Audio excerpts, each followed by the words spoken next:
Hello and welcome to yet another Star Wars Galaxy of Heroes video. Today we're covering some news. There is a community update, as well as some new work in progress art for new characters coming up.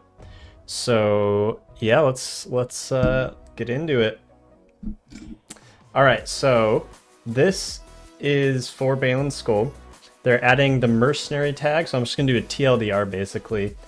Mercenaries are Soldiers of Fortune, and that's gonna involve a new buff that Balin gives out called Soldiers of Fortune. And I think they say here bounty hunters are specialized mercenaries, but not all mercenaries are bounty hunters. So it's just a new tag that they're going to be giving, and it's going to be able to synergize with Balin and future mercenaries really, really well. So what's interesting about that is we'll go and look at, this is just explaining like an example of how they might work together. Bunch of characters: Cad Bane, Canderous, Cardoon, Dash, Dengar. Notably, we've got Han Solo, Hondo on the list, Jedi Knight Cal Kestis. Now that is interesting. I am very curious to see how that'll go. We've got L3, Kyle Katarn, Shin. Oh yeah, Shin's coming. So, yeah, so upcoming mercenaries. And then they have two more confirmed characters that are in the works. We've got Shin Hati, which is Balin's apprentice. So we knew she was coming. Like, she had to be coming. And she will likely be required for Balin. But also we've got Marrok coming in, who they say is also a mercenary. Probably will get Inquisitor tag. Maybe not, though. I don't know. Because they said he was designed to work in Balin's team. So those two are coming. They just give blurbs about the design inspiration and what they're going for here. Same with Balin. So get a little more information there. Nothing really about the kit, but just more information. Now, an interesting part here is, does this mean, since Great Mothers, Thrawn, and Morgan are all required for Balin, I'm thinking this means Balin's Skull is going to require 5 R7s, which is more than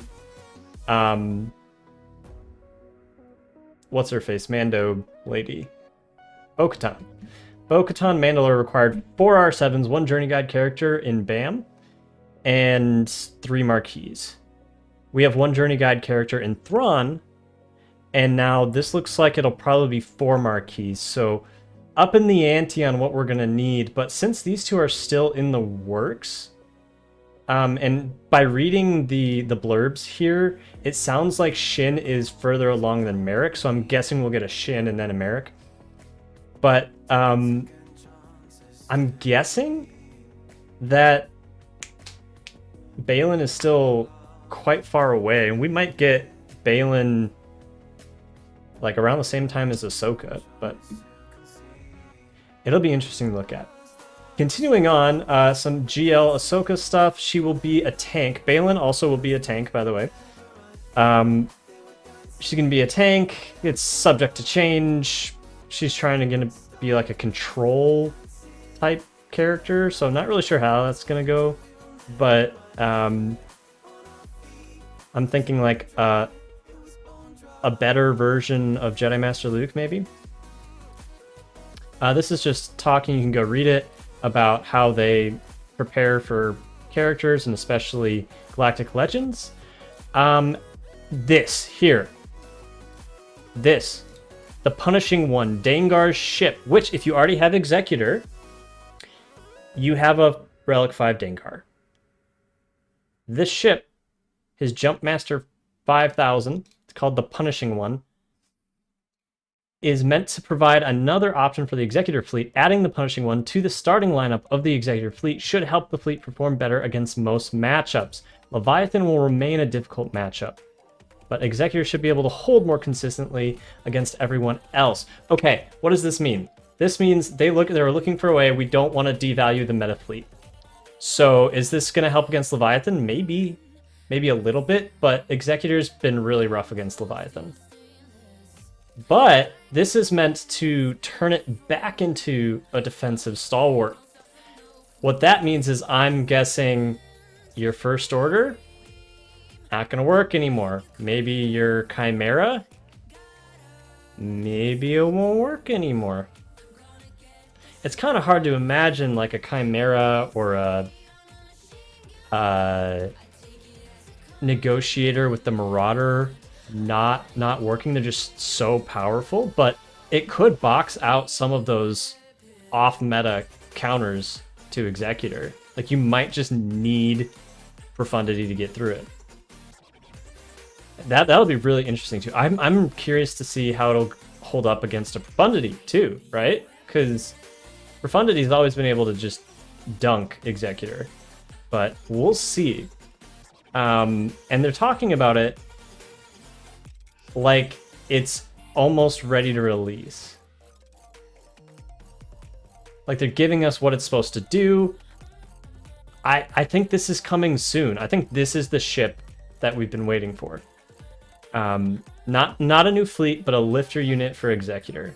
So that is exciting, and I'm very curious to see how this is going to work out. It might like make having a Profundity necessary, but also like if your finalizer fleet doesn't work anymore, then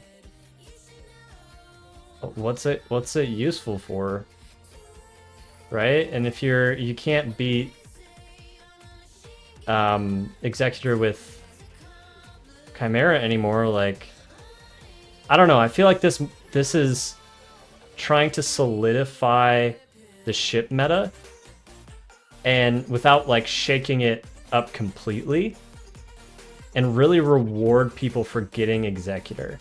But that's gonna make it, I don't know, we're gonna see a return in Grand Arena, and Territory Wars is gonna be awful, but in Grand Arena to that ship only defense essentially, where if you don't have like a Profundity or Leviathan to take out the Executor, you might just be screwed. I'm really curious to see how that works out. And this, oh man, I'm interested. This will likely be a ship chase, so start hoarding crystals if you can, if you're not already dishing them out on the Great Mothers, which I discussed earlier today. But yeah, thank you guys so much for watching. If you'd like to support me, you can like and subscribe. There's also a Buy Me a Coffee link in the description below. And yeah, I'll see you guys again next time.